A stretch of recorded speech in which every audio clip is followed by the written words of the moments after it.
Nunca imaginé que, a mis 67 años, viviría algo capaz de destruir a mi propia familia. Pero esa es la verdad que me quema por dentro. Quedé embarazada del suegro de mi hija, y su matrimonio se terminó por mi culpa. ¿Alguna vez has sentido el corazón desgarrarse por dentro, como si alguien te lo arrancara con la mano? Así me sentí el día en que mi hija lo descubrió todo, y me miró como si yo fuera una completa desconocida. Mi nombre es Elvira Durán, nacida y criada en la zona rural de San Luis Potosí, en un trozo de tierra seca donde el viento levanta polvo todo el día.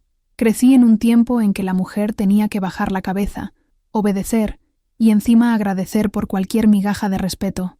Pasé la vida sirviendo, a un marido frío, haciendo trabajos pesados en casas ajenas, con el agua helada del lavadero lastimando mis manos, y una soledad que se me pegó como el polvo del desierto. Quizás por eso cometí el peor error de mi vida el día en que don Ramiro, el padre del novio de mi hija, apareció en mi puerta diciendo que quería conversar.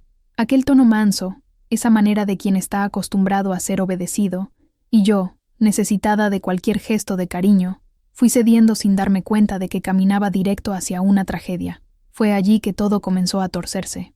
Y cuando me di cuenta, ya llevaba en mi vientre una verdad imposible de esconder, un error que costó el futuro de mi propia hija.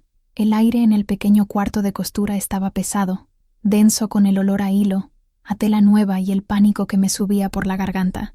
Sostenía la aguja, pero mis dedos temblaban tanto que no conseguía acertar en el ojal. El vestido de novia de Mariela, un mar de organza blanca y perlas diminutas, estaba extendido sobre la mesa como un fantasma del futuro que yo acababa de asesinar. Afuera, el sol de San Luis Potosí castigaba la tierra seca, pero dentro de mí, un frío polar se instalaba. Mariela estaba parada en la puerta, el cuerpo rígido, una estatua de incredulidad y dolor. Sus ojos, normalmente tan llenos de la luz y la esperanza que yo nunca tuve, estaban fijos en el pequeño trozo de plástico blanco que sostenía entre sus dedos. La prueba de embarazo. Mi prueba de embarazo. No gritó, no lloró. Su silencio era 1000 veces peor que cualquier acusación. Era un silencio que me juzgaba, me condenaba y me exiliaba de su corazón en tiempo real. Veía el amor que ella sentía por mí desvanecerse, siendo reemplazado por una confusión que pronto se transformaría en asco. «Madre», susurró, y la palabra sonó extraña, como si se estuviera dirigiendo a una desconocida. Su mano, la misma que sostuve cuando dio sus primeros pasos, temblaba. «¿Qué es esto?». Abrí la boca para responder, para inventar una mentira, cualquier mentira. Decir que era de una vecina, que lo estaba guardando para alguien, pero la verdad estaba estampada en mi rostro pálido, en mis manos temblorosas, en la forma en que desviaba la mirada hacia el suelo de cemento pulido. A los 67 años, viuda, abuela, la matriarca silenciosa de nuestra pequeña familia, yo estaba embarazada. Y lo peor, la pregunta que flotaba en el aire, tan pesada y venenosa como una nube de humo, era ¿de quién? Dio un paso adelante, y el papel en su mano se arrugó ligeramente. Sus ojos recorrieron mi cuerpo, mi vientre escondido bajo el delantal floreado, y luego volvieron a mi rostro. Y en ese instante, una chispa de comprensión terrible brilló en sus ojos. Lo vi. Vi el momento exacto en que las piezas encajaron en su mente, la amabilidad repentina de don Ramiro, sus visitas para discutir los detalles de la boda, la forma en que me miraba cuando pensaba que nadie estaba viendo. «No», murmuró, más para sí misma que para mí. «No, por favor, no». Las lágrimas finalmente brotaron y corrieron por su rostro, silenciosas y devastadoras. No necesitaba que yo lo confirmara. Mi silencio era la confesión más elocuente. Dejó caer la prueba al suelo como si le quemara la piel. El pequeño objeto blanco golpeó el cemento con un sonido hueco, final, como la palada de tierra arrojada sobre un ataúd, el ataúd de su matrimonio, el ataúd de la imagen que tenía de su madre. Se dio la vuelta y se fue, no corriendo, sino caminando con la lentitud de alguien que carga un peso imposible. Cada paso suyo era un martillazo en mi pecho. Me quedé allí, paralizada, escuchando el sonido de sus sollozos alejándose por la casa, hasta que el único sonido que quedó fue el zumbido de mi propia desesperación. El vestido de novia frente a mí parecía burlarse, un símbolo inmaculado de la pureza que yo había destruido. En ese momento, yo, Elvira Durán, la mujer que pasó toda la vida siendo invisible, deseé más que nada simplemente desaparecer. Para entender cómo llegué al borde de aquel abismo, es necesario conocer la tierra de donde vengo.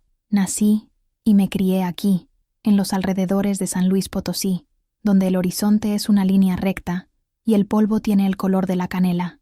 Mi vida fue moldeada por el silencio y la obediencia. Fui la hija de un agricultor que creía que la mejor virtud de una mujer era no tener opinión. Me casé con Mateo, un hombre que pensaba de la misma forma, quizás incluso con más convicción. Mateo no era un hombre malo, no en el sentido de ser cruel, era simplemente ausente. Su presencia en casa era como la de un mueble pesado y antiguo. Ocupaba espacio, imponía respeto, pero no ofrecía calor ni consuelo. Trabajaba de sol a sol en el campo, y cuando regresaba, su agotamiento lo transformaba en una estatua de sal. Las conversaciones eran monosilábicas, los afectos, inexistentes. Yo era la responsable de la casa, de los hijos, de la comida en la mesa y de la ropa lavada. Mi mundo se resumía al lavadero del patio, a la estufa de leña que manchaba las paredes de hollín y al olor a maíz cocido que impregnaba la casa. Tuve 3 hijos. Los 2 mayores, 2 muchachos, siguieron el camino de su padre. Tan pronto como tuvieron edad, se fueron a buscar la vida en la ciudad grande, y pronto sus visitas se hicieron raras, sus llamadas, cortas y protocolares. Me quedó Mariela, mi niña, mi luz. Mariela era diferente. En ella, veía la llama que en mí se había apagado hacía mucho tiempo. Tenía una curiosidad en los ojos, un anhelo por algo más que el ciclo de polvo y trabajo que nos rodeaba. Me sacrifiqué para que pudiera estudiar. Limpiaba las casas de los ricos en la ciudad, fregaba pisos de rodillas, para que ella pudiera tener libros y un uniforme limpio. Se graduó de maestra, un orgullo que apenas podía contener en mi pecho. Ella era la prueba de que mis sacrificios no habían sido en vano. Cuando conoció a Esteban, sentí que el ciclo de felicidad finalmente se completaría. Él era un buen muchacho, ingeniero agrónomo, educado, de hablar pausado, y lo más importante, miraba a Mariela con una adoración que yo nunca había recibido de hombre alguno. Él la veía, él la escuchaba, era todo lo que siempre soñé para mi hija. Su familia, los Vargas, era respetada en toda la región. Don Ramiro, el padre de Esteban, era propietario de vastas tierras, un hombre de negocios cuya palabra era ley en Villa de Reyes. Yo lo conocía solo de vista, una figura imponente que pasaba en su camioneta reluciente, levantando nubes de polvo que nosotros, los peatones, teníamos que tragar. Él era de un mundo diferente al mío, un mundo de poder, de decisiones, de voz activa. Mateo murió hace 5 años, de una enfermedad rápida que lo consumió en pocos meses. Y por más terrible que sea admitirlo, su muerte no dejó un vacío, dejó un silencio diferente, un silencio que ya no era de opresión, sino de soledad. Continué mi rutina, cuidando de mi casa, de mis gallinas, esperando las visitas de Mariela. Mi vida era un tapiz de días iguales, tejido con los hilos de la resignación. Yo era Elvira, la madre de Mariela, la viuda de Mateo. Nunca solo Elvira. Había olvidado quién era sin esos títulos, si es que alguna vez lo supe. Yo era la mujer de la sombra, la figura de fondo en la vida de todos los demás, y me había acostumbrado a ello. Mal sabía yo que alguien estaba a punto de encender una luz sobre mí, una luz cegadora y peligrosa que revelaría todas mis grietas. Los meses que antecedieron al día del desastre fueron los más felices de mi vida, o al menos, los más llenos de un tipo de felicidad que vivía a través de mi hija. La casa, normalmente tan silenciosa, se llenó de risas, de planes, del susurro de revistas de novias y del olor a café fresco hecho para las visitas de Esteban. Mariela era la personificación de la alegría. Sus ojos brillaban siempre que hablaba del futuro. Iban a vivir en una casa pequeña pero nueva que Esteban estaba construyendo cerca de la hacienda de su familia. Ella ya planeaba el jardín, los colores de las paredes, el cuarto del futuro bebé. Yo la escuchaba, sentada en mi mecedora, y mi corazón se llenaba de un calor que ahuyentaba el frío de mi soledad. «Madre, ¿qué le parece este modelo de invitación?», preguntaba, mostrándome un papel con letras doradas y elegantes. «Es hermoso, mi hija, hermoso como tú», respondía, y era la más pura verdad. Me volqué en los preparativos con un fervor que no sentía desde hacía décadas. Me ofrecía a coser los pequeños bordados en los manteles, a hacer los dulces de leche y las cocadas que se servirían en la fiesta de compromiso. Era mi forma de participar, de contribuir, de sentir que formaba parte de ese sueño. Cada puntada que daba, cada dulce que removía en la olla, Era una oración silenciosa por la felicidad de ella. Esteban era un yerno de ensueño. Siempre llegaba con un pan dulce para mí, preguntaba cómo estaba, arreglaba el grifo que goteaba o la cerca que se estaba cayendo. Me trataba con un respeto y un cariño que me desarmaban. Veía en él la promesa de que mi hija jamás conocería el tipo de indiferencia que marcó mi propio matrimonio. Toda la ciudad comentaba. La boda de Mariela Durán con Esteban Vargas era el evento del año. Las familias eran de mundos diferentes. La mía, humilde y sin nombre. La suya, poderosa y tradicional. Pero el amor de los dos parecía ser el puente perfecto entre esas dos realidades. Para mí, era más que una boda. Era una redención. Era la prueba de que la vida de mi hija sería mejor que la mía, que el ciclo de silencio y sumisión se rompería. Recuerdo una tarde específica, unas 6 semanas antes del compromiso. Estábamos Mariela y yo en el patio, desgranando frijoles. El sol se estaba poniendo, pintando el cielo con tonos de naranja y rosa. «Estoy tan feliz, mamá», dijo ella con la cabeza apoyada en mi hombro. «Siento que todo está encajando». Acaricié su cabello, sintiendo el perfume de flores que siempre la acompañaba. «Mereces toda la felicidad del mundo, mija». En ese momento, mirando al horizonte, me sentí en paz. Sentí que, finalmente, después de una vida entera de servir y anularme, había cumplido mi propósito. Había criado a una mujer fuerte y feliz. Había hecho mi parte. La cruel ironía es que, justo cuando pensé que mi historia estaba terminando con un final feliz, el de ella, la mía propia, terrible e inesperada, apenas comenzaba. La serpiente ya estaba en el jardín, y yo, ciega por la felicidad de mi hija, no podía ver su avance silencioso en mi dirección. La primera vez que don Ramiro Vargas vino a mi casa, solo fue un martes. Recuerdo el día porque los martes eran los días en que horneaba pan, y la casa estaba impregnada con el olor cálido y reconfortante de la levadura y el azúcar. Estaba en la cocina, con las manos sucias de harina, cuando escuché el ruido de un motor potente deteniéndose frente a mi portón.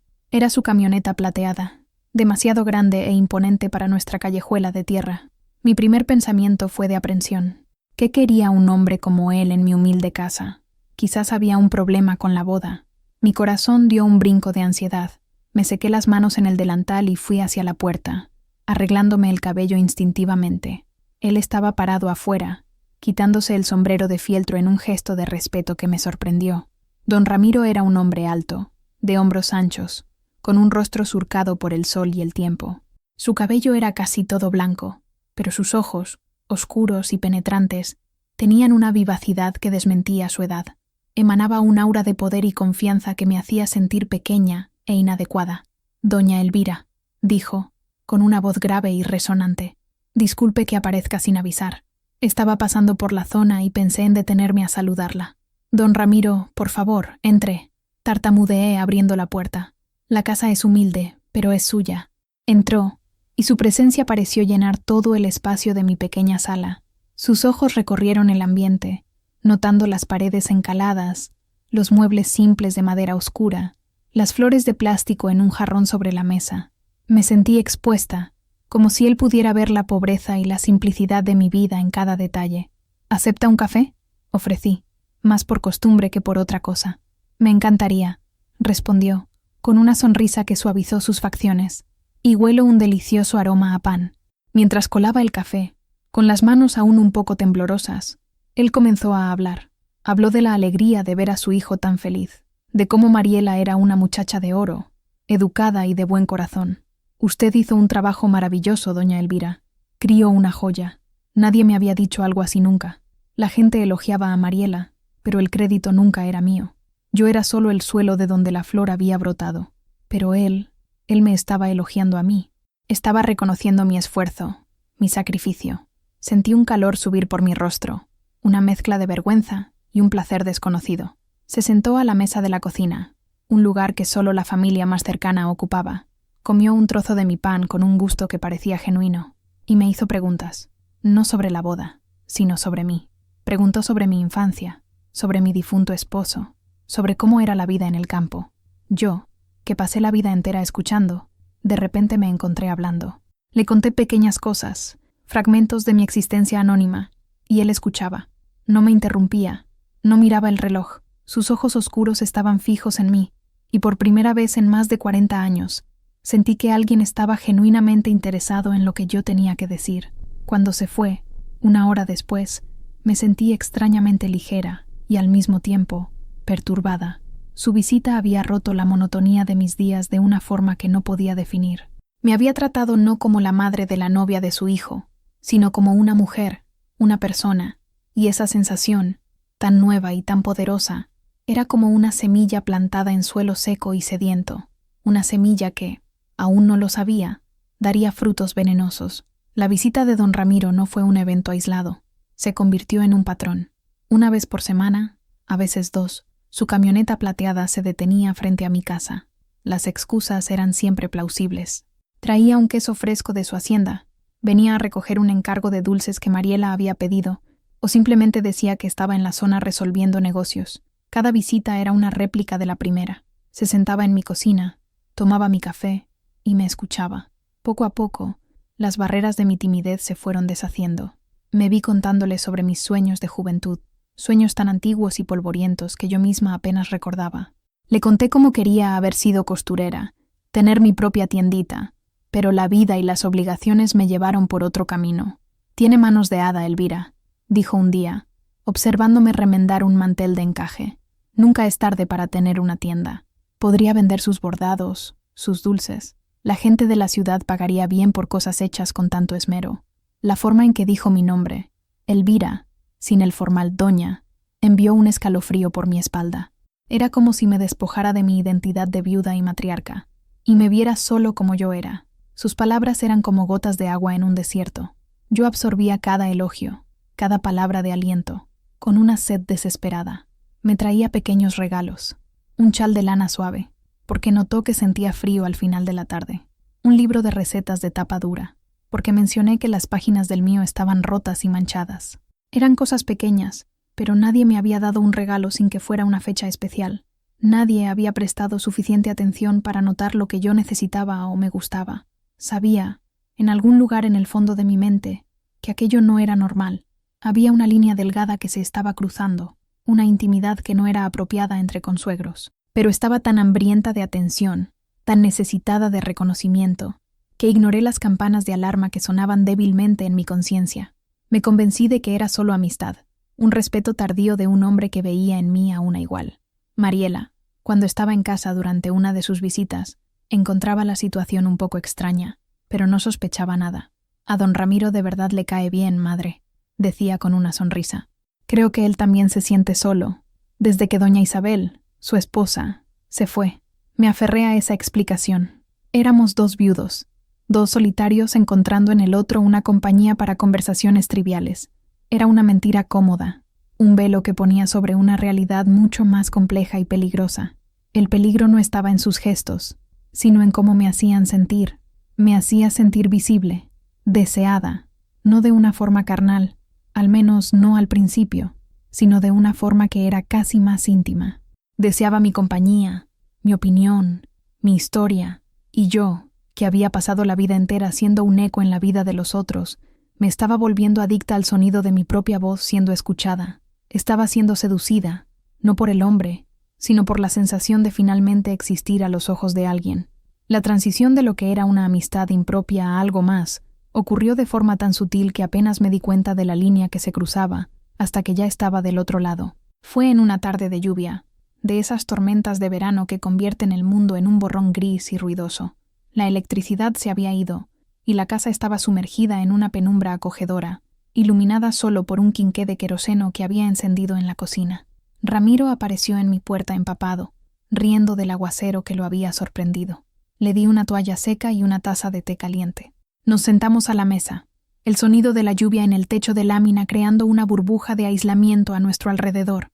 El mundo de afuera parecía haber desaparecido. La conversación, esa tarde, tomó un rumbo más personal. Habló de su difunta esposa, de la soledad de vivir en una casa grande y vacía. Habló de sus arrepentimientos, de las palabras que no dijo, de los gestos que no hizo. Había una vulnerabilidad en su voz que nunca antes había escuchado.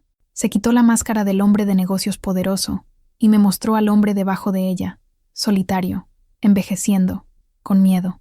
En algún momento, nuestras manos se tocaron sobre la mesa. Fue un toque accidental. un roce de dedos mientras él gesticulaba, pero ninguno de los dos se apartó. Su mano, grande y áspera por el trabajo, cubrió la mía. El calor de su piel contra la mía era a la vez reconfortante y electrizante. Lo miré, y en sus ojos oscuros no vi poder ni autoridad, sino una necesidad que reflejaba la mía. «Es usted una mujer fuerte, Elvira», dijo, la voz baja, casi un susurro, fuerte y hermosa. Hermosa. La palabra flotó en el aire entre nosotros.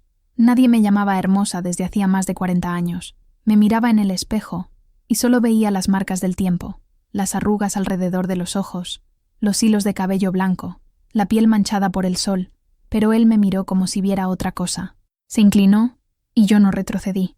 Debería haber retrocedido. Debería haberme levantado, haber dicho que aquello era un error, que éramos abuelos, que nuestros hijos se iban a casar. Pero no hice nada. Me quedé allí, paralizada por una mezcla de miedo y un deseo abrumador de ser querida, de ser tocada. Sus labios tocaron los míos. Fue un beso vacilante, torpe, el beso de dos personas que habían olvidado cómo se hacía. No había pasión arrolladora, sino una ternura melancólica, un reconocimiento mutuo de la soledad que ambos cargábamos. Cuando nos separamos, el silencio en la cocina era ensordecedor, roto solo por el sonido de la lluvia. La vergüenza me golpeó como una ola fría. ¿Qué había hecho? Lo miré, esperando ver arrepentimiento en su rostro, pero él solo me miraba con una intensidad que me dejó sin aliento. Esto fue un error, logré decir, mi voz apenas un hilo. ¿Lo fue?, preguntó, aún sosteniendo mi mano. ¿O fue lo único correcto en mucho tiempo? No se quedó mucho más. La lluvia amainó y se fue, dejándome sola en la penumbra con el olor a tierra mojada y la marca fantasma de sus labios en los míos. Esa noche no pude dormir. Reviví ese momento innumerables veces. Una parte de mí estaba horrorizada, asqueada de mí misma, pero otra parte, una parte que apenas reconocía, sentía una chispa de vida, una sensación que pensé que estaba muerta y enterrada junto con mi juventud. Había traicionado a mi hija, traicionado la memoria de mi esposo, traicionado todo lo que yo representaba, pero, en el proceso, me sentí viva, y esa era la verdad más terrible de todas. Después de esa tarde lluviosa, todo cambió. Ahora existía un secreto entre Ramiro y yo, una cadena invisible que nos unía y, al mismo tiempo, nos aislaba del resto del mundo. Sus visitas continuaron, pero ahora había una tensión en el aire, una conciencia constante de lo que había sucedido. Nunca hablamos sobre el beso. Era un territorio demasiado peligroso para ser explorado con palabras. En cambio, la comunicación se daba a través de miradas, de toques sutiles que duraban un segundo más de lo necesario, de una proximidad que no tenía justificación. Vivía en un estado constante de ansiedad y culpa. Cada vez que Mariela hablaba de la boda con una sonrisa en el rostro, sentía una punzada en el pecho. La ayudaba a elegir las flores para la iglesia, a probar el pastel, a finalizar la lista de invitados, y en cada uno de esos momentos me sentía una farsante. Era una actriz en una obra sobre la felicidad de mi hija, mientras tras bambalinas vivía un drama sórdido y egoísta. Intenté poner fin a aquello, varias veces. Cuando él aparecía, yo era fría, distante. Daba excusas para no dejarlo entrar. Decía que estaba ocupada, que no me sentía bien. Pero él era persistente. Me conocía, veía a través de mis excusas endebles. «¿Qué te aflige, Elvira?», preguntaba, con una falsa inocencia. «Pareces preocupada». Y entonces decía algo amable. Traía otro regalo bien pensado, y mis defensas se desmoronaban. Yo era débil. Esa es la verdad. Después de una vida entera de privación emocional, era como una hambrienta ante un banquete. No tenía fuerzas para rechazar el alimento que me ofrecía, aún sabiendo que era veneno. Lo que sucedió después fue una consecuencia inevitable de mi debilidad. Sucedió de nuevo. No un beso, sino algo más. Fue una mañana en que Mariela y Esteban habían viajado a la capital para resolver los últimos detalles de la ceremonia. Yo estaba sola, y la soledad de la casa parecía amplificada. Ramiro apareció con la excusa de que necesitaba un consejo sobre un regalo para la pareja. La conversación fluyó, la proximidad se instaló, y un toque llevó a otro. Terminamos en mi habitación, la habitación que compartí con mi esposo por más de 40 años.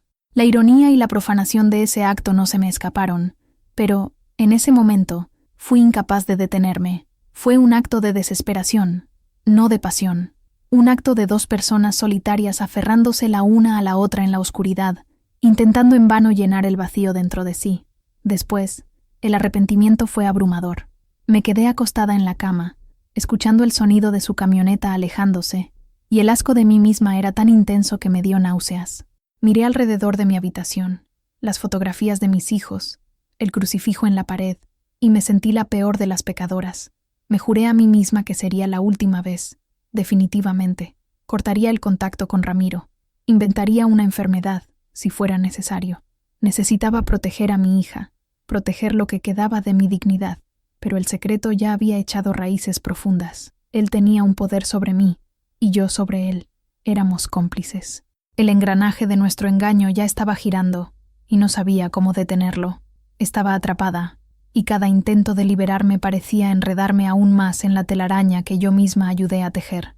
Rezaba para que todo aquello simplemente desapareciera, para que la boda ocurriera y la vida volviera a su curso normal, pero había plantado una semilla de caos, y ya estaba germinando en la oscuridad, a punto de romper la superficie y destruirlo todo. Los días que siguieron fueron un tormento. Me movía por mi casa como un fantasma, realizando mis tareas diarias en piloto automático. La culpa era una presencia física, un peso en mis hombros, un sabor amargo en mi boca. Evitaba mi propio reflejo en el espejo, pues no soportaba encarar a la mujer que veía allí.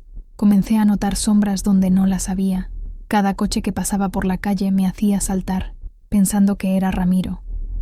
Cada llamada telefónica me asustaba, temiendo que fuera él. Vivía en un estado de alerta constante, como un animal acorralado. Ramiro, por su parte, pareció entender que necesitaba espacio. Sus visitas cesaron, pero su ausencia era casi tan perturbadora como su presencia. El silencio que se instaló estaba cargado de preguntas no formuladas y respuestas temidas. ¿Qué pasaría ahora? ¿Cómo podríamos sentarnos uno al lado del otro en la boda de nuestros hijos, sabiendo lo que habíamos hecho? ¿Cómo podría mirar a Esteban, un muchacho tan bueno y honesto, sabiendo que había traicionado su confianza de una forma tan vil? Mariela notó mi cambio. Yo, que siempre fui callada, me volví prácticamente muda. Estaba más delgada, con ojeras profundas que el maquillaje no podía ocultar. «Madre, ¿está bien?», me preguntó una noche, mientras cenábamos. «Parece tan cansada. ¿Son los preparativos? No necesita esforzarse tanto». «Estoy bien, hija. Es solo el cansancio de la edad», mentí, forzando una sonrisa que no llegó a mis ojos. «¿Se peleó con don Ramiro?», preguntó de repente, tomándome por sorpresa. «Ya no viene por aquí. ¿Pasó algo?». Sentí que la sangre se me helaba en las venas. «No, claro que no. ¿Por qué íbamos a pelear? Debe de estar ocupado con la hacienda, con las cosas de la boda». Ella pareció aceptar la respuesta, pero vi una sombra de duda en su mirada. Quizás no sospechaba la verdad, era demasiado impensable, pero sentía que algo andaba mal. La conexión entre madre e hija es algo profundo. Ella sentía mi angustia, incluso sin entender su origen. Me aferré a la rutina como un náufrago se aferra a los restos de un naufragio. Limpiaba la casa con un vigor obsesivo, como si pudiera restregar la suciedad de mi alma. Cuidaba el jardín, arrancando las malas hierbas con una furia dirigida hacia mí misma. Pasaba horas en mi cuarto de costura, trabajando en los últimos detalles del vestido de Mariela, las pequeñas perlas cosidas una a una, cada puntada una penitencia. El vestido era mi tortura y mi salvación. Al mismo tiempo que me recordaba constantemente mi traición, el meticuloso trabajo manual me distraía de los pensamientos que me atormentaban. Mientras mis manos estaban ocupadas, mi mente conseguía un poco de paz. Una tarde, Esteban vino a visitarme solo. Trajo una canasta de mangos de la hacienda, los más dulces de la temporada. Se sentó conmigo en el porche, hablando de sus planes, de cómo no podía esperar para llamar a Mariela, su esposa. «Usted es como una segunda madre para mí, doña Elvira», dijo, con una sinceridad que me partió el corazón en 1000 pedazos. «Gracias por haber criado a una mujer tan increíble». Yo solo asentí, incapaz de hablar, un nudo formándose en mi garganta. Quería gritar, confesarlo todo, implorar su perdón, pero ¿cómo podría? La verdad no solo me destruiría a mí, sino a él, a Mariela, a todos. El silencio era mi sentencia, y mi única y frágil protección. Estaba condenada a vivir con las sombras que yo misma había creado.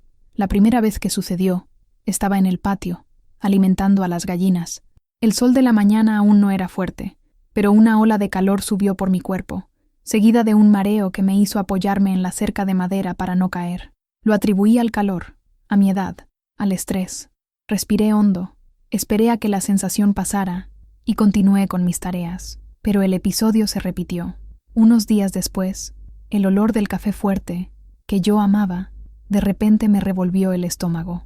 Tuve que correr al baño, donde vomité la modesta comida que acababa de tomar. Me senté en el suelo frío, la cabeza palpitando, el cuerpo tembloroso. ¿Qué me estaba pasando? Pensé en todas las posibilidades. Un virus, presión alta, quizás el inicio de una enfermedad más seria. El miedo se instaló en mí, un miedo frío y racional, muy diferente de la ansiedad febril de mi culpa. La idea, la verdadera e imposible idea, no se me ocurrió de inmediato. Era demasiado absurda. Tenía 67 años. Mi cuerpo ya había pasado por todos los cambios por los que pasa una mujer. La menopausia había llegado hacía casi 2 décadas. La posibilidad de un embarazo era tan remota, tan fuera del campo de la realidad, que mi mente ni siquiera la consideró. Sin embargo, los síntomas persistían. Una fatiga constante se apoderó de mí, un cansancio que no se iba ni con una noche entera de sueño. Mis senos se volvieron sensibles, una sensación que no tenía desde que amamanté a Mariela. Y ciertos olores, la cebolla friéndose en la sartén, el jabón en polvo que usaba para lavar la ropa, se volvieron insoportables. La negación es una fuerza poderosa. Continué ignorando las señales, buscando otras explicaciones. Era el estrés. La culpa me estaba enfermando. Mi cuerpo simplemente estaba reaccionando al tormento de mi mente. Era psicosomático. Tenía que serlo. Hasta que un día estaba ordenando unas cajas viejas en el pequeño almacén del fondo. Al agacharme para coger una, la falda de mi vestido, que siempre me quedaba holgada, pareció apretada en la cintura. Me puse de pie y pasé la mano sobre mi vientre. Estaba ligeramente hinchado, más firme de lo normal. Fue en ese momento que la semilla del pánico, la semilla de la verdad impensable, fue plantada. Me miré en un trozo de espejo roto que estaba apoyado en la pared. Mi rostro estaba más lleno. La piel parecía diferente. Y mis ojos tenían un brillo asustado que no reconocía. No podía ser. Era una locura, un delirio de mi mente culpable. Dios no sería tan cruel. El destino no podría ser tan perverso. Corrí hacia la casa, el corazón martilleando contra mis costillas. Abrí un libro de medicina popular que mi madre me había dejado, una reliquia familiar. Busqué náuseas, fatiga, hinchazón. Las palabras embarazo, gestación, señales de embarazo saltaban de la página, burlándose de mí. Cerré el libro con fuerza. Era imposible. Las mujeres de mi edad no quedan embarazadas. Era una anomalía, un error de la naturaleza. Pero entonces, el recuerdo de aquella mañana con Ramiro, la única vez en que la imprudencia superó cualquier resquicio de sentido común, me golpeó con la fuerza de un puñetazo. Una sola vez. Era todo lo que se necesitaba. El suelo pareció tambalearse bajo mis pies. La realidad comenzó a distorsionarse, a moldearse en torno a esta nueva y terrible posibilidad.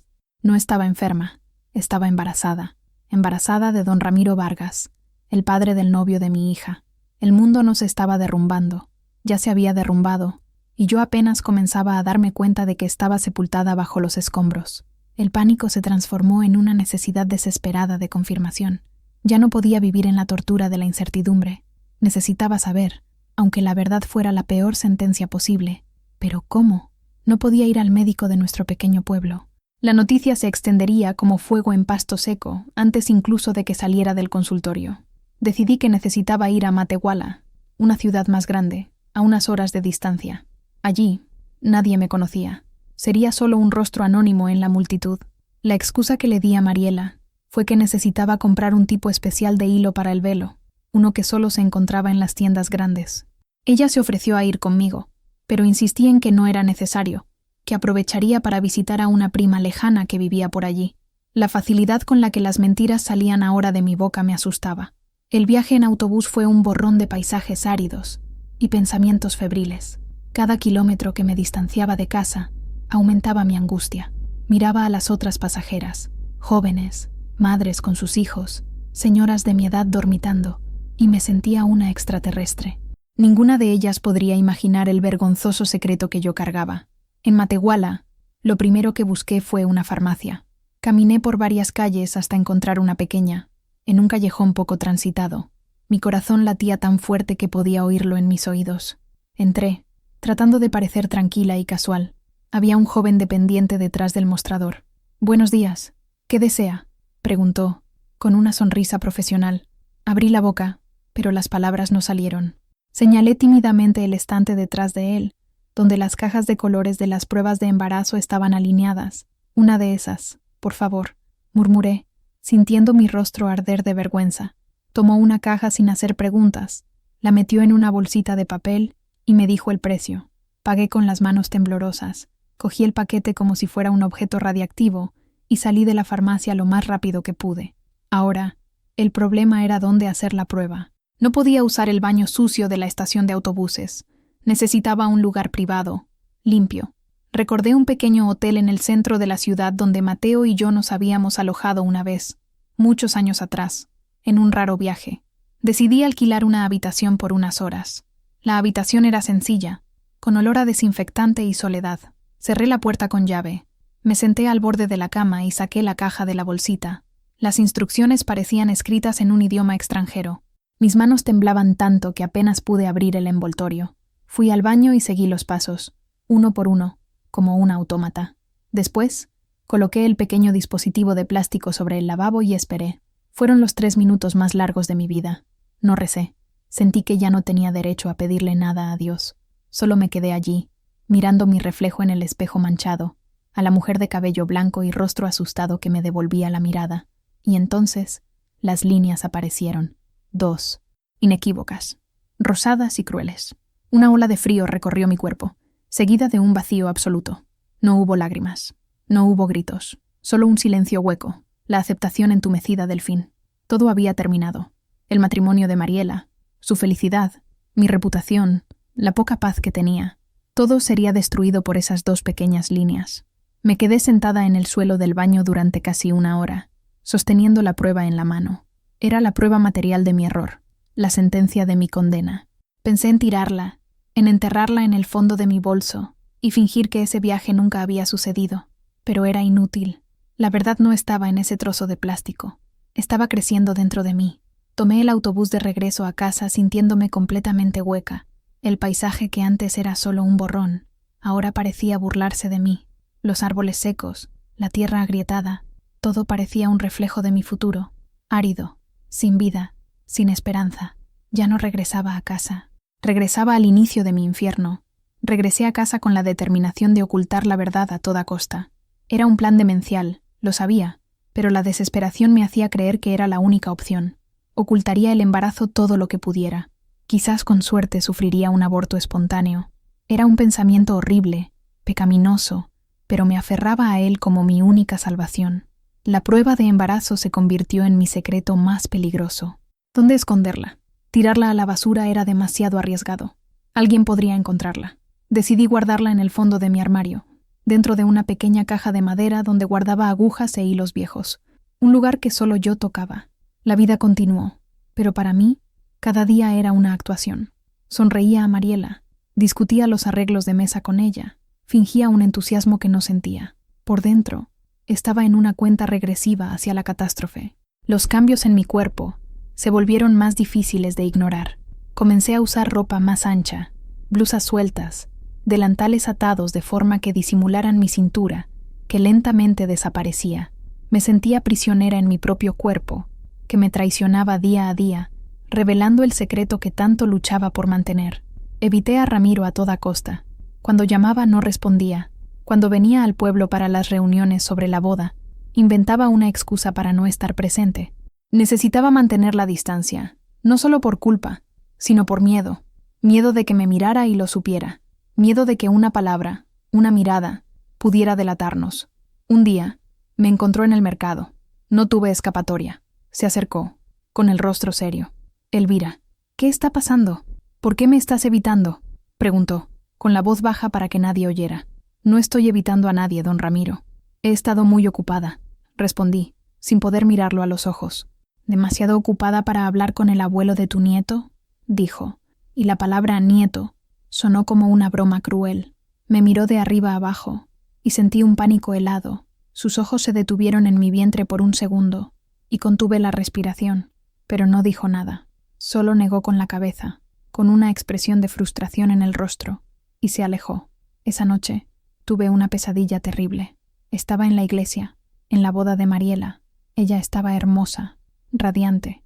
Pero cuando el sacerdote pidió los anillos, abrí mi bolso y en lugar de los anillos, saqué la prueba de embarazo y se la entregué. Toda la iglesia quedó en silencio y todos los rostros se giraron hacia mí, acusándome. Desperté sudando frío, con el corazón desbocado. Ese sueño fue una advertencia. El tiempo se estaba agotando. El secreto era como agua filtrándose por una grieta. Podía intentar contenerla, pero, eventualmente, la presa se rompería. Y fue Mariela, mi amada hija, la persona a la que más quería proteger, quien encontró la primera fisura. Fue una tarde de sábado, menos de un mes antes de la fecha fijada para el compromiso. Me estaba ayudando a organizar mi armario, una tarea que insistió en hacer para ahorrarme el esfuerzo. Yo estaba en la cocina, preparando un bocadillo, cuando la oí llamarme. «Madre, ¿qué hay en esta cajita de madera?» Su voz llegó desde el cuarto, llena de inocente curiosidad. Mi corazón se detuvo. La sangre huyó de mi rostro. Dejé caer el cuchillo sobre la tabla de cortar y corrí hacia el cuarto, pero era demasiado tarde.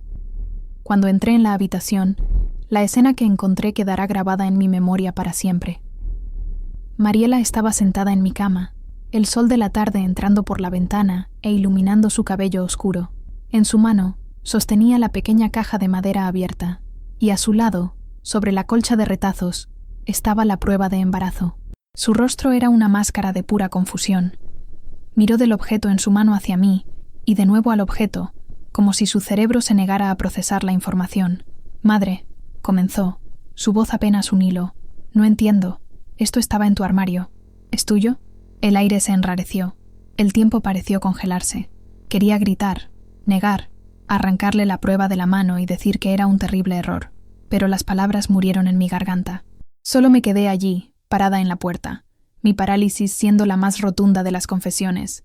Sus ojos, aún confusos, buscaron los míos en busca de una explicación.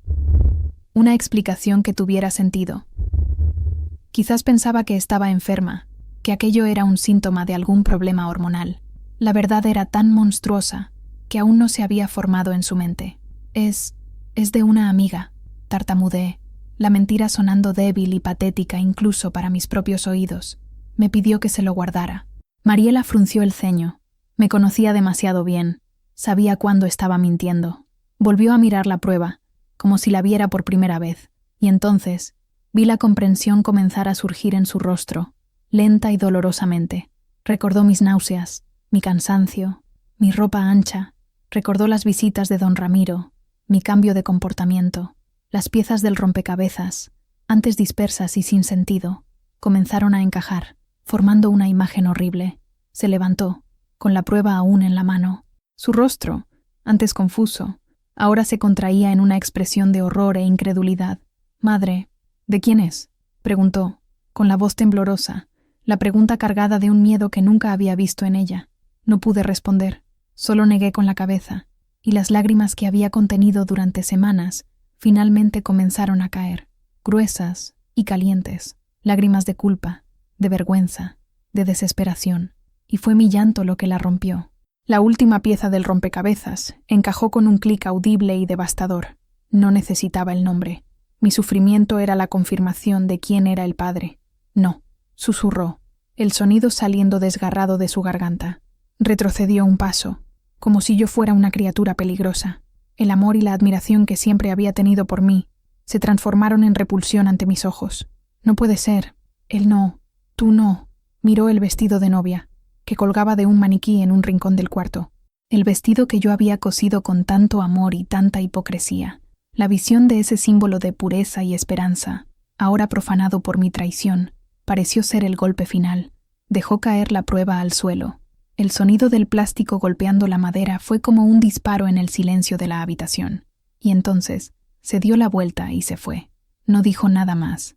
Solo se fue, dejando atrás el vestido, la caja de Pandora abierta y los pedazos de mi corazón esparcidos por el suelo. Caí de rodillas, el sonido de mis propios sollozos llenando el vacío que ella dejó. El secreto ya no estaba en el armario. Estaba suelto, e iba a destruir todo lo que tocara.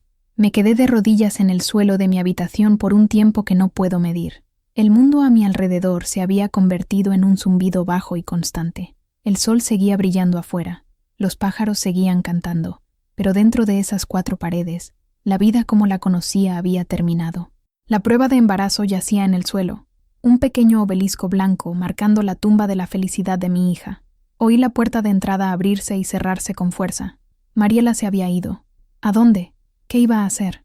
La imagen de ella, conduciendo en su pequeño coche, ciega por las lágrimas y el dolor, me llenó de un nuevo tipo de terror. Me levanté con dificultad, mis piernas débiles y temblorosas. Caminé por la casa, que ahora parecía extraña y vacía. Cada objeto me acusaba. La silla donde se sentaba Ramiro, la taza de café que usaba, las flores en la ventana que me trajo. Todo era un recuerdo de mi fallo, de mi traición. Fui a la cocina y me senté a la mesa, la cabeza entre las manos. Repasaba la escena en mi mente, una y otra vez. La mirada de Mariela, la forma en que el amor en sus ojos se transformó en horror. Había roto a la persona que más amaba en el mundo. No había arreglo para eso. No había palabras que pudieran borrar la imagen que ella ahora tenía de mí. Las horas se arrastraron. El sol comenzó a ponerse y la casa se sumergió en la oscuridad. No encendí las luces. La oscuridad era un consuelo, un manto para mi vergüenza. Entonces, oí el sonido de un coche deteniéndose enfrente. No era el coche de Mariela, era una camioneta. Mi corazón dio un salto. Ramiro. No, peor. Era el coche de Esteban. La puerta se abrió y él entró. No solo, Mariela estaba con él. Su rostro estaba hinchado y rojo de tanto llorar. No me miraba. Esteban, en cambio, me miraba directamente a mí. Su expresión era indescifrable. No era ira, era un dolor profundo, una decepción tan abrumadora que parecía haberlo envejecido 10 años. Doña Elvira, dijo con la voz ronca, desprovista de todo el calor que siempre había tenido. Mariela fue a su habitación y cerró la puerta. El sonido del clic de la cerradura fue definitivo. Esteban se quedó parado en medio de la sala, las manos en los bolsillos, el cuerpo tenso. Ella me lo contó, dijo, simplemente. No pude decir nada, solo asentí, las lágrimas corriendo por mi rostro de nuevo. No puedo entenderlo, continuó, la voz quebrándose. Mi padre, y usted, ¿cómo? No me estaba acusando, estaba tratando de comprender lo incomprensible. Estaba tratando de encontrar un sentido en el caos que había engullido su vida. Lo siento mucho, Esteban, susurré. Lo siento tanto. Sentirlo mucho no va a arreglar esto, dijo, y por primera vez, una chispa de ira brilló en sus ojos. Destruyeron todo. Mariela está destrozada. Ella lo idolatraba a usted, y mi padre, el hombre que yo creía que era el más honorable del mundo, negó con la cabeza, una risa amarga y sin alegría escapando de sus labios. La boda se acabó, ¿no? Era una pregunta retórica. Ambos sabíamos la respuesta. No había forma de seguir adelante. La base de todo, confianza, respeto, familia, había sido demolida. ¿Él sabe?, preguntó Esteban, refiriéndose a Ramiro. ¿Sabe sobre el bebé? Negué con la cabeza. Entonces supongo que será el próximo en saberlo, dijo Esteban, con una frialdad que me asustó. Se dio la vuelta y fue hacia la puerta. Antes de salir, se detuvo y me miró por encima del hombro. Yo amaba a Mariela, y la respetaba a usted más que a nadie. Ahora no sé lo que siento, solo sé que duele. Salió, cerrando la puerta suavemente tras de sí. El sonido suave fue más final que cualquier portazo. Me quedé sola en la oscuridad, escuchando el sonido distante de los sollozos de Mariela desde su habitación. Era el sonido de nuestro mundo rompiéndose, y el ruido era ensordecedor. Al día siguiente, la noticia se extendió. No sé cómo. Quizás Esteban se lo contó a su familia en un arrebato de ira y dolor. Quizás Mariela se desahogó con una amiga. En un pueblo pequeño como el nuestro, un secreto de esa magnitud tiene la vida útil de una mariposa. La primera indicación de que el mundo exterior lo sabía vino en forma de silencio. Fui a la panadería por la mañana, como siempre hacía. Cuando entré, la animada conversación cesó abruptamente. Todos los ojos se volvieron hacia mí. No eran miradas de odio, sino de una curiosidad mórbida, mezclada con lástima y desprecio. La panadera, que siempre me saludaba con una sonrisa, solo me entregó el pan con el rostro cerrado, sin decir una palabra. En el camino de regreso, sentí las miradas desde las ventanas, desde las puertas entreabiertas. Oí los susurros que comenzaban tan pronto como pasaba. Es ella, La madre de la novia.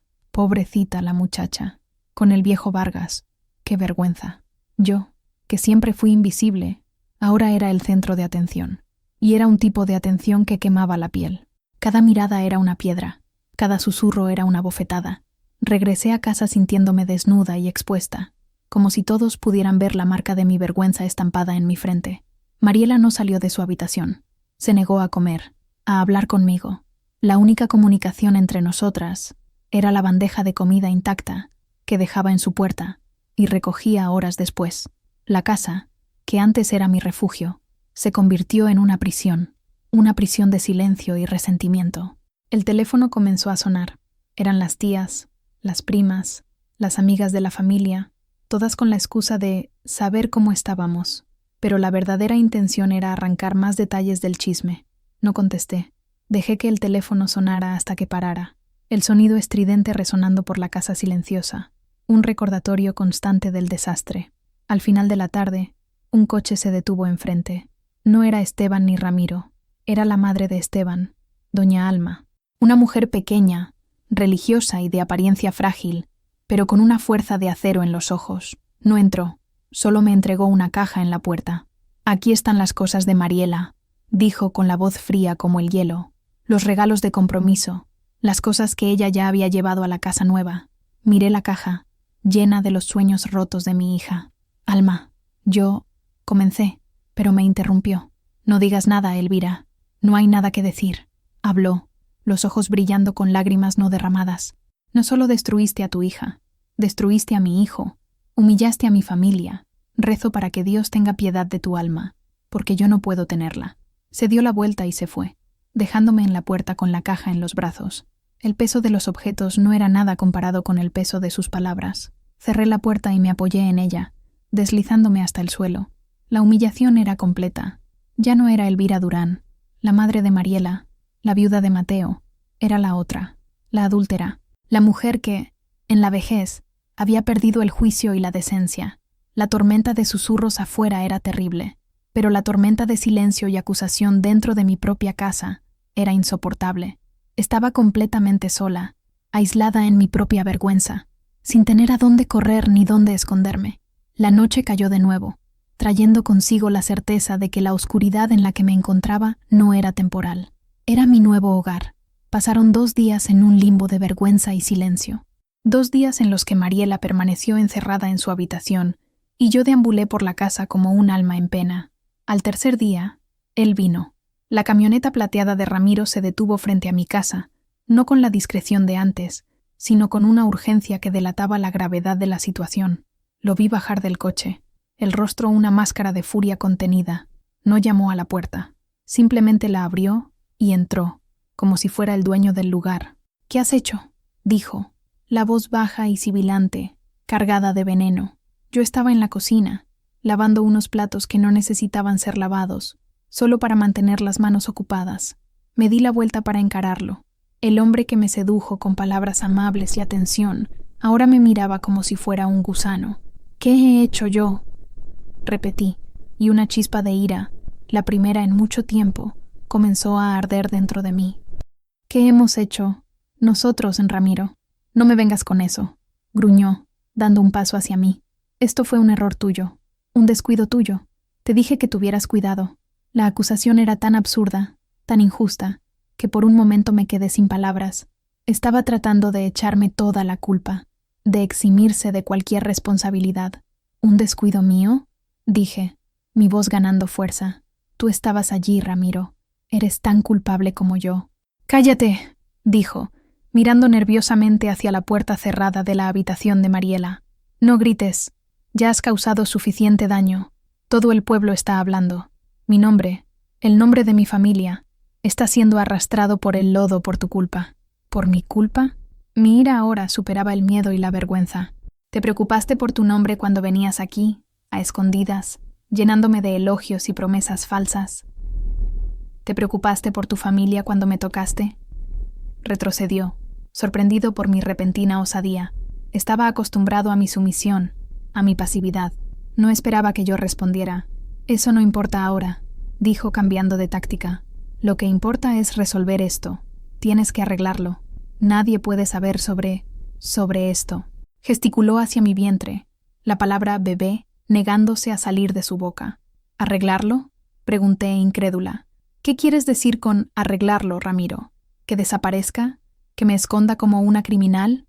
No lo sé, explotó, la frustración apoderándose de él. Vete a otra ciudad, ten al niño allí, di que es adoptado, no me importa. Te daré dinero, lo que necesites, pero tienes que desaparecer hasta que este polvo se asiente, por el bien de todos, por el bien de mi hijo. Esas palabras fueron la gota que colmó el vaso, el bien de su hijo. ¿Y mi hija? ¿Y mi vida? ¿Y la vida inocente que yo llevaba? Todo eso debía ser sacrificado en el altar de su reputación. En ese momento, algo dentro de mí se rompió. La Elvira dócil, la mujer que siempre bajó la cabeza, murió allí, en mi cocina, frente al hombre que la había usado y ahora quería desecharla. No, dije. La voz firme, clara, resonando en el silencio de la casa. Me miró, confundido. ¿No qué? No voy a ir a ninguna parte, afirmé, mirándolo directamente a los ojos. No voy a esconderme, y no voy a cargar con esta vergüenza sola. Este niño es tuyo tanto como es mío, y el mundo lo va a saber. Su rostro se puso pálido. Vio en mis ojos que no estaba bromeando. La mujer asustada y necesitada había desaparecido. En su lugar, había una leona defendiendo a su cría, aunque esa cría fuera el símbolo de su mayor vergüenza. «Te arrepentirás de esto, Elvira», amenazó, con la voz baja y peligrosa. «Ya me he arrepentido de muchas cosas, Ramiro», respondí, sintiendo una fuerza que no sabía que poseía, pero de luchar por mi dignidad, por pequeña que sea, no me voy a arrepentir. Se quedó mirándome por un largo momento, el odio ardiendo en sus ojos. Luego, sin decir una palabra más, se dio la vuelta y salió, cerrando la puerta con una fuerza que hizo temblar las ventanas. Me quedé allí, el cuerpo temblando, no de miedo, sino de adrenalina. Por primera vez en mi vida, no había retrocedido, no me había callado, y aún en medio de la ruina de mi vida, esa pequeña victoria supo a libertad. La puerta de la habitación de Mariela se abrió. Debió haber oído la discusión. Su rostro aún estaba marcado por el dolor, pero había algo nuevo en su mirada, una curiosidad cautelosa. No me miró a mí, sino a la puerta por donde Ramiro había salido. «Quería que usted desapareciera, ¿verdad?», preguntó, con la voz débil pero clara. Asentí, incapaz de hablar. Se quedó en silencio por un momento, procesando. Luego, caminó hacia la cocina, tomó un vaso de agua y lo bebió de un solo trago, como si tuviera una sed antigua. «Es un cobarde», dijo, más para sí misma que para mí. Fue la primera vez que se dirigió a mí, a nosotras, como una unidad contra él. Fue la primera fisura en el muro de hielo que había construido a mi alrededor. No era perdón. Lejos de eso, era solo el reconocimiento de un enemigo común. «Sí, lo es», respondí, con la voz entrecortada. Se apoyó en el fregadero, con los brazos cruzados, evitando mi mirada. «¿Qué va a hacer?» «No lo sé, mi hija», admití, mi recién descubierta fuerza vacilando ante la incertidumbre del futuro. «Solo sé que no voy a huir». «¿Y el niño?», preguntó, y la palabra sonó extraña y dolorosa entre nosotras. «Lo voy a tener. Es lo único que puedo hacer ahora», dije, pasando la mano instintivamente sobre mi vientre. Mariela se estremeció, como si la visión de mi gesto la hiriera físicamente. La realidad de la situación, que tendría un hermano que debía ser su cuñado, que su sobrino sería también su hermano, era una aberración que aún era difícil de digerir. «La gente no nos van a dejar en paz», murmuró. «Lo sé», respondí, «pero vamos a enfrentar esto, juntas, si quieres». No respondió. Solo continuó mirando por la ventana, hacia el mundo exterior que se había vuelto tan hostil, pero no regresó a su habitación. Se quedó allí, en la cocina, compartiendo el mismo espacio, el mismo aire, el mismo dolor. Esa tarde, comió.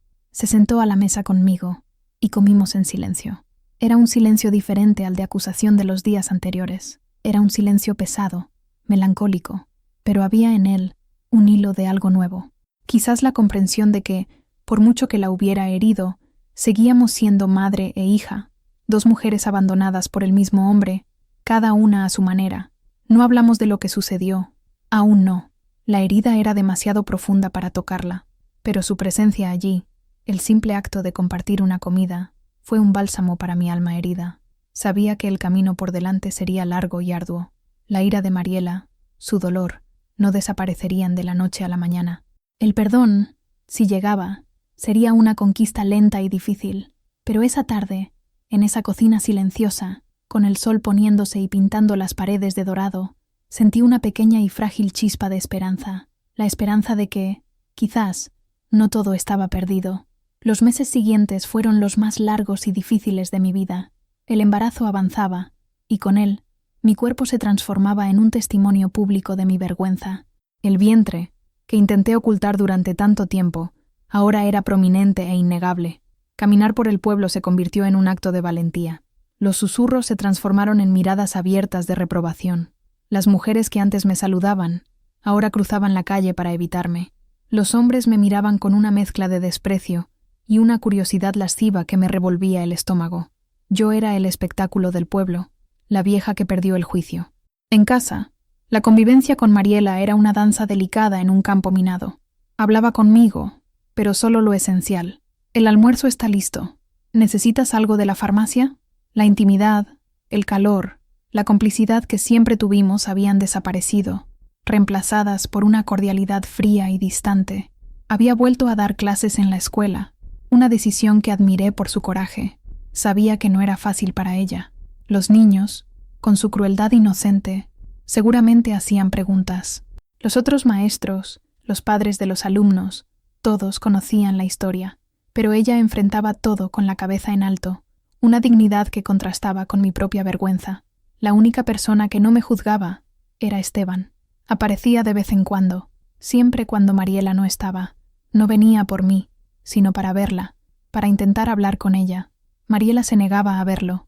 El dolor de la doble traición, la mía y la de su padre, era una barrera que no podía traspasar. «¿Cómo se siente?», me preguntó un día, mientras esperaba en vano en el porche. «Ahí voy, Esteban», respondí, ajustando el vestido sobre mi vientre. Miró mi vientre, y por primera vez no vi dolor ni ira en sus ojos, sino una tristeza profunda. «No es su culpa, ni de él ni de ella», dijo, refiriéndose al bebé. «Es un niño inocente en medio de todo esto».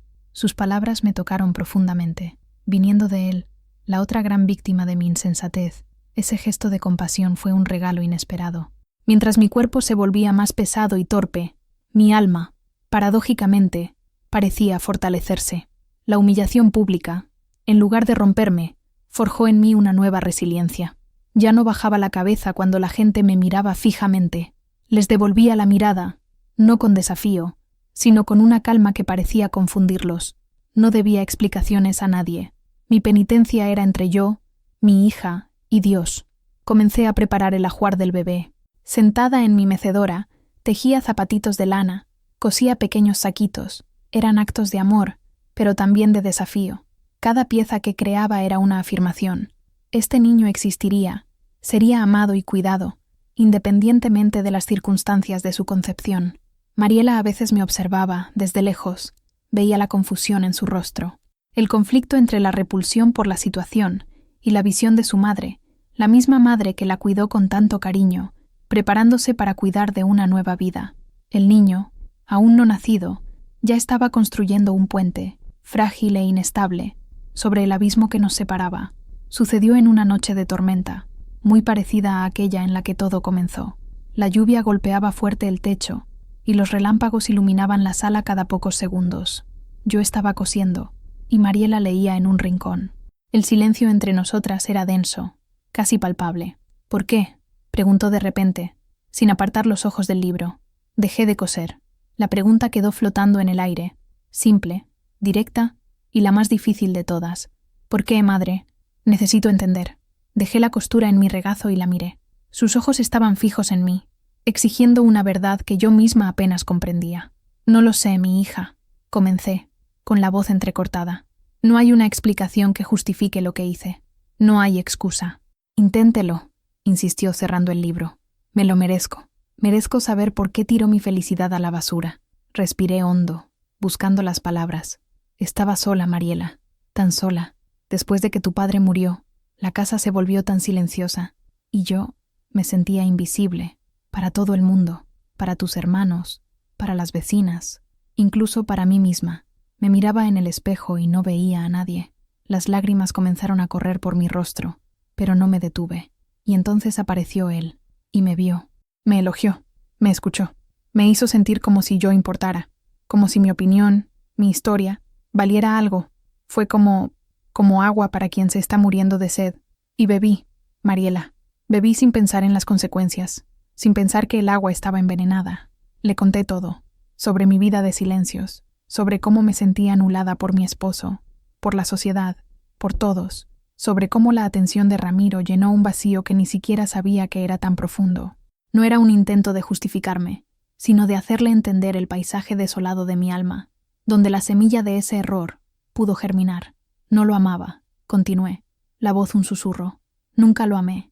Lo que amé fue la sensación de ser alguien.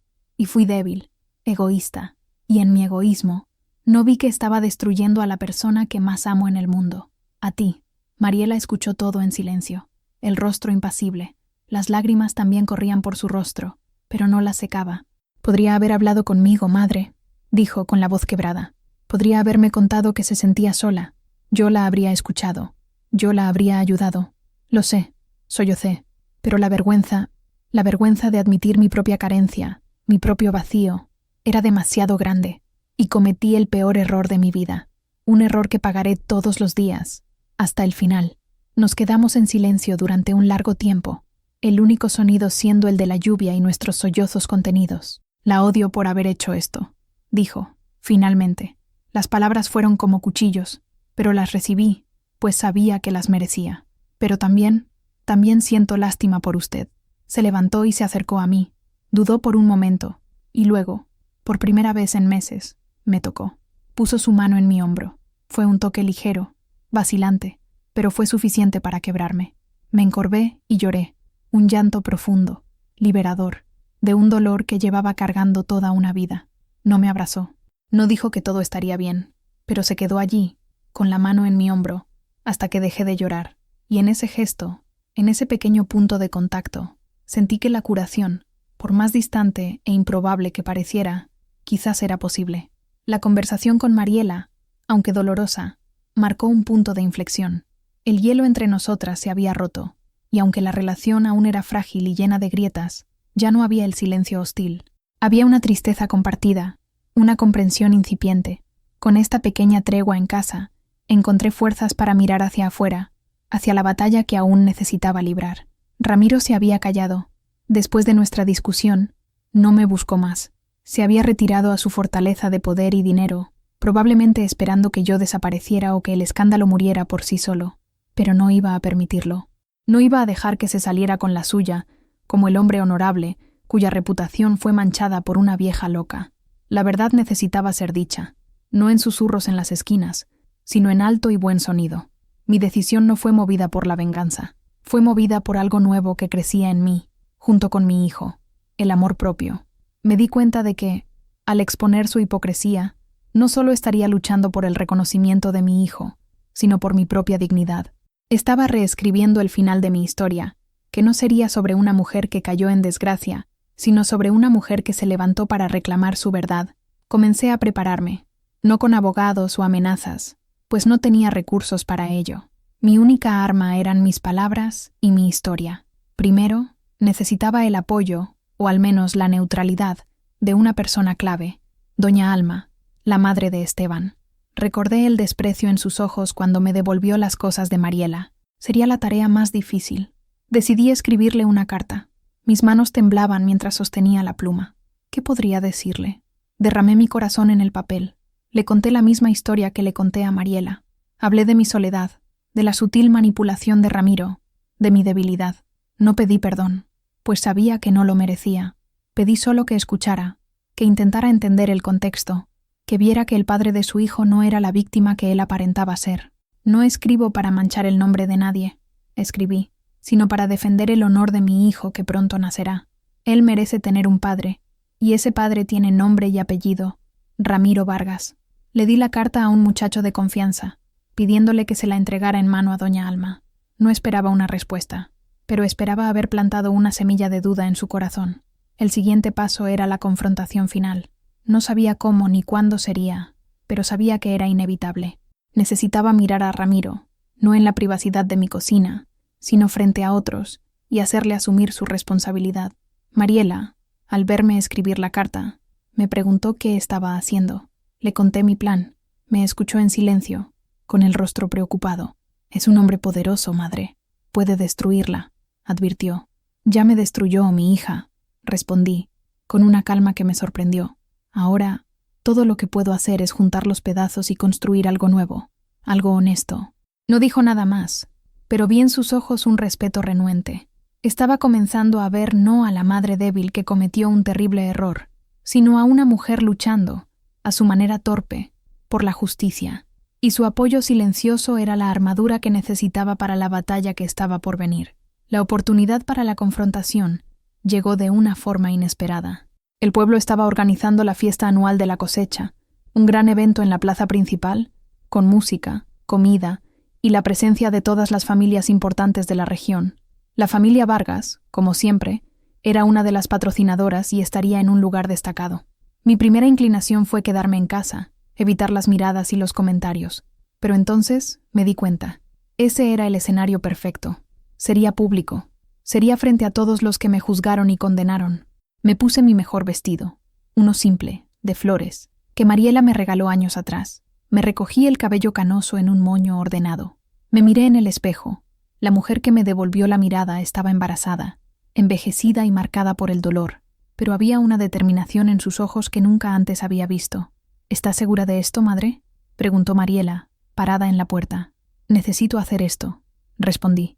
«Por mí y por él». Toqué mi vientre. Para mi sorpresa, dijo: «Entonces voy con usted». Caminamos juntas hasta la plaza. La presencia de Mariela a mi lado era una declaración silenciosa pero poderosa. La gente nos miraba, los susurros nos seguían como una sombra, pero con mi hija a mi lado me sentía más fuerte. Encontramos a la familia Vargas sentada en una gran mesa cerca del escenario. Ramiro estaba allí, en el centro, riendo y conversando con el alcalde, posando como el patriarca benevolente. Doña Alma estaba a su lado, con el rostro tenso. Esteban estaba más apartado, con una expresión sombría. Caminamos directamente hacia su mesa. El silencio se extendió como una ola cuando la gente se dio cuenta de hacia dónde íbamos. La música pareció bajar de volumen. Ramiro nos vio. La sonrisa se congeló en su rostro. Sus ojos se abrieron con pánico e ira cuando me detuve justo frente a su mesa. «Elvira», dijo entre dientes, «¿qué estás haciendo aquí?». No le respondí a él. En cambio, me dirigí a doña Alma. «Doña Alma», comencé, con la voz firme pero respetuosa. «Le escribí una carta. No sé si la leyó». Alma miró a Ramiro y luego de vuelta a mí. Asintió lentamente. «La leí». «Entonces usted sabe la verdad», continué. «Sabe que este hombre», y señalé a Ramiro, «no es la víctima en esta historia». «Basta», gritó Ramiro, levantándose. «Vete de aquí, loca. No me avergüences delante de todos». «¿Vergüenza, Ramiro?», dije, y mi voz se elevó para que todos alrededor pudieran oír. «¿Hablas de vergüenza? Vergüenza es esconderse detrás de tu dinero y tu poder. Vergüenza es negar a tu propio hijo. Vergüenza es destruir 2 familias y luego fingir que no pasó nada». Un murmullo recorrió a la multitud.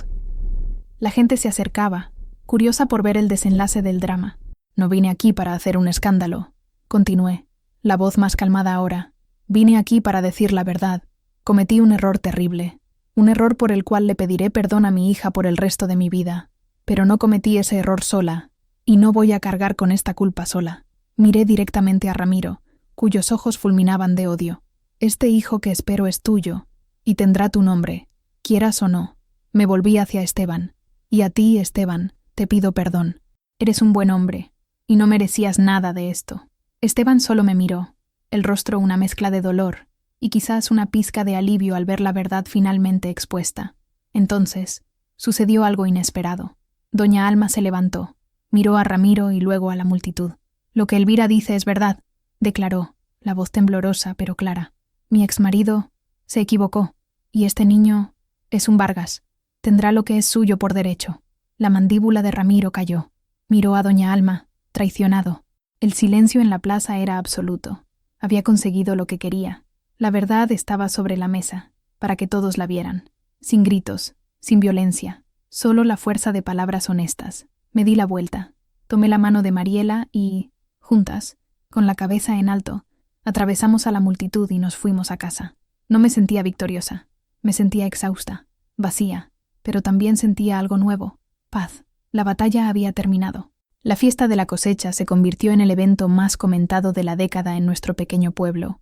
La escena en la plaza fue contada innumerables veces, cada versión con un poco más de drama, pero el resultado fue el mismo. La narrativa había cambiado. Yo ya no era solo la adúltera, y Ramiro ya no era solo la víctima. Éramos dos pecadores, y la verdad, como siempre, era compleja. La declaración pública de doña Alma fue el golpe maestro. Viniendo de ella, la esposa traicionada, la matriarca respetada, la confirmación de mi historia, le dio un peso que mis palabras solas nunca habrían tenido. Más tarde, supe que mi carta la había sacudido profundamente.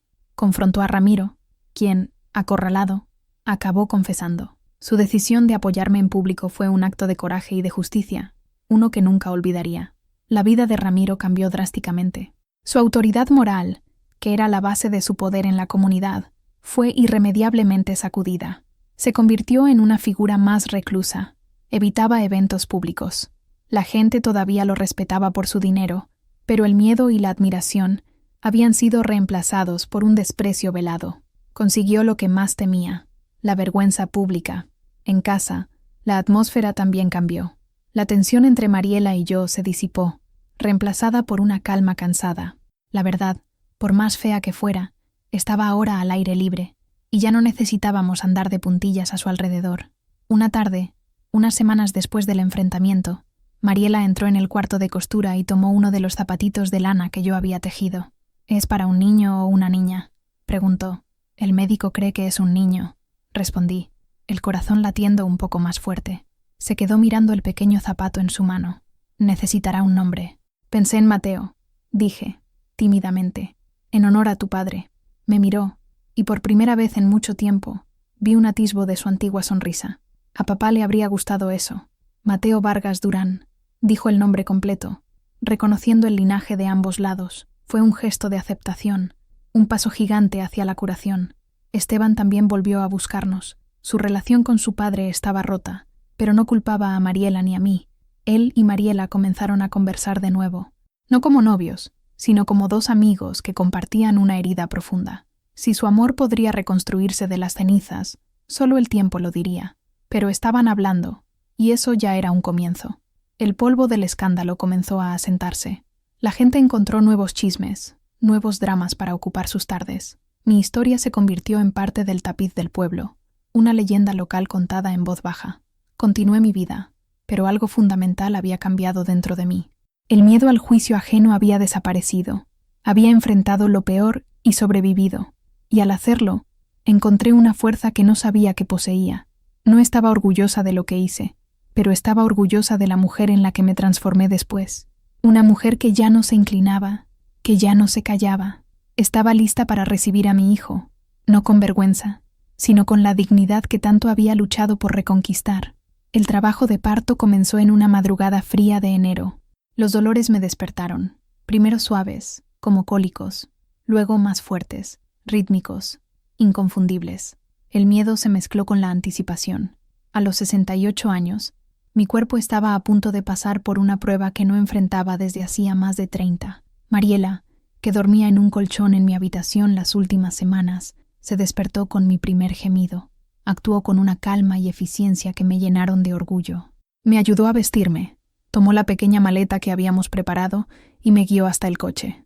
El viaje al hospital en la ciudad vecina fue largo y doloroso.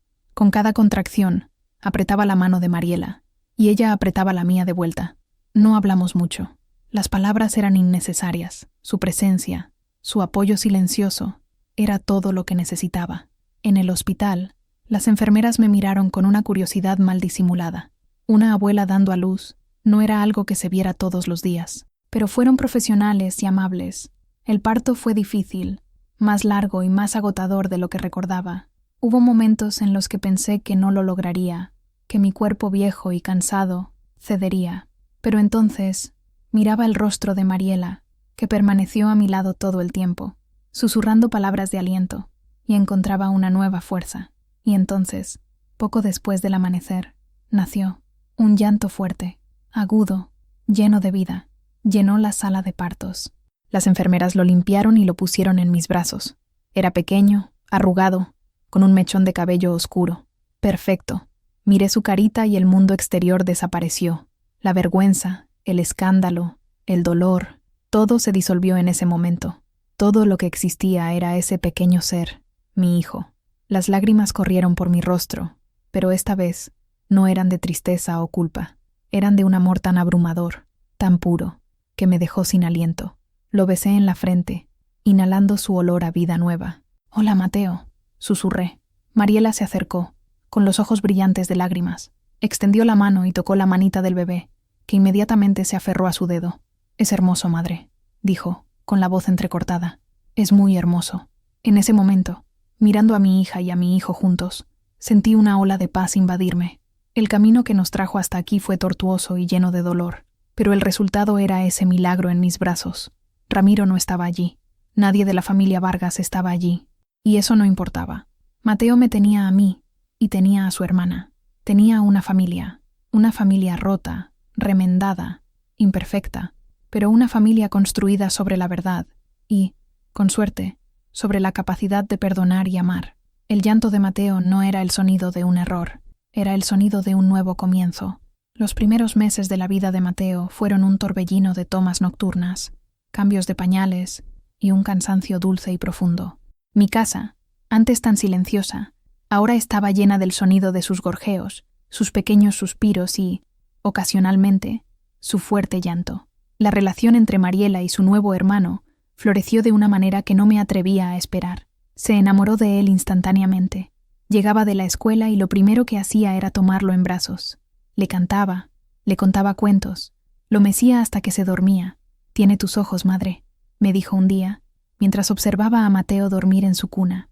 «Y la barbilla terca de los Vargas», respondí, con una pequeña sonrisa. Ella sonrió de vuelta. Por primera vez, pudimos hablar de su parecido con su padre, sin que una sombra cayera sobre nosotras.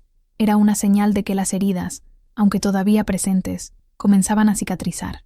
El puente entre nosotras fue reconstruido, no con grandes declaraciones de perdón, sino con pequeños gestos del día a día, con el café que me traía a la cama después de una noche difícil con el bebé, con la forma en que yo insistía en que saliera con sus amigas, asegurándole que yo me encargaría de todo, con las risas que compartíamos cuando Mateo hacía una mueca divertida.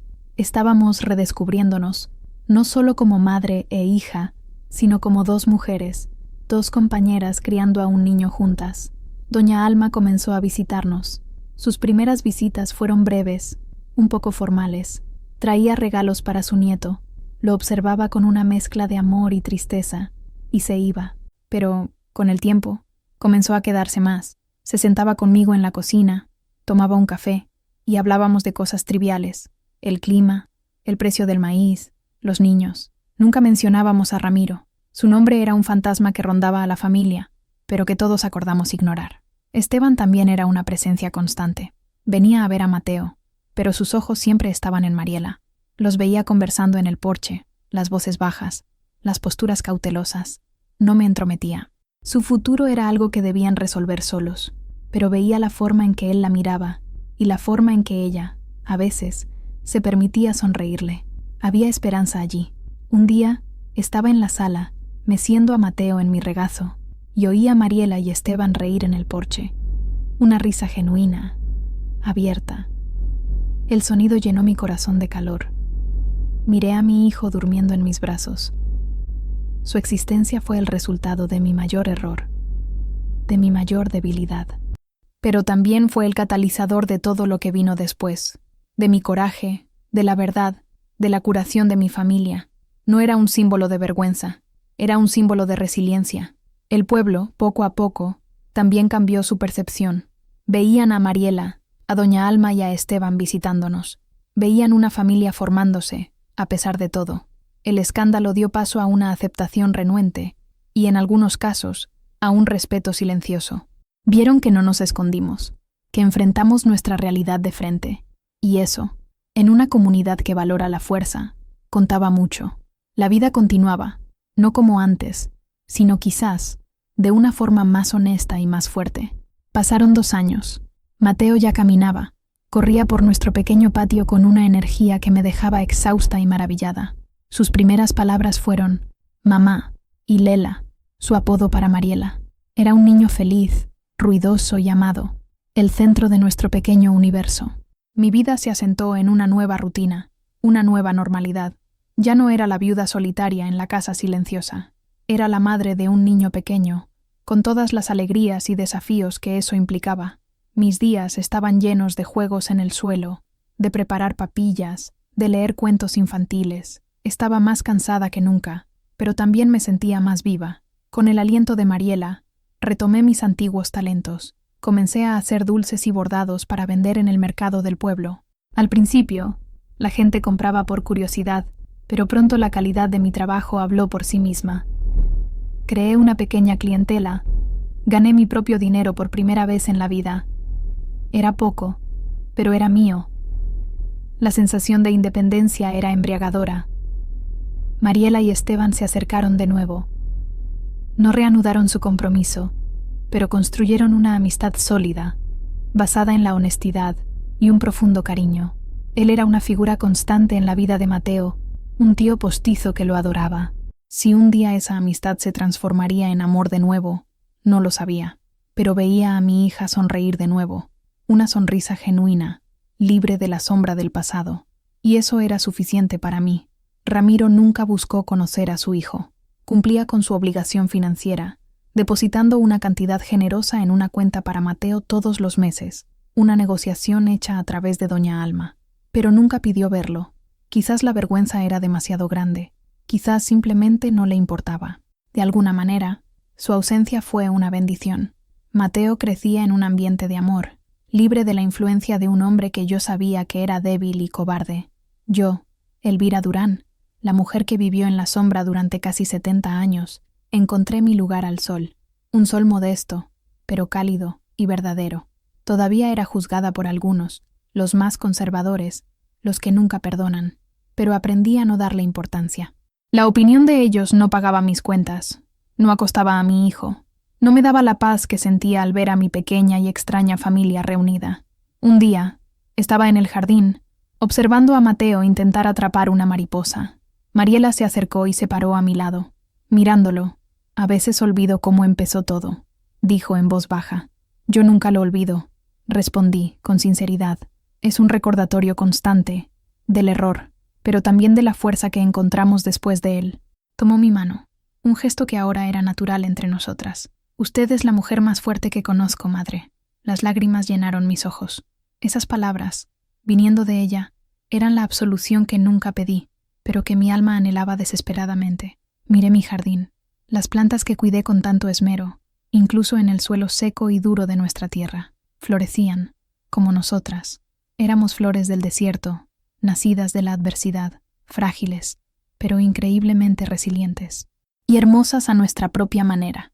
Hoy, sentada en mi mecedora en el porche, con Mateo durmiendo tranquilamente en mi regazo, miro hacia atrás y veo el largo y tortuoso camino que he recorrido. La mujer que yo era, asustada, invisible, hambrienta de una migaja de atención.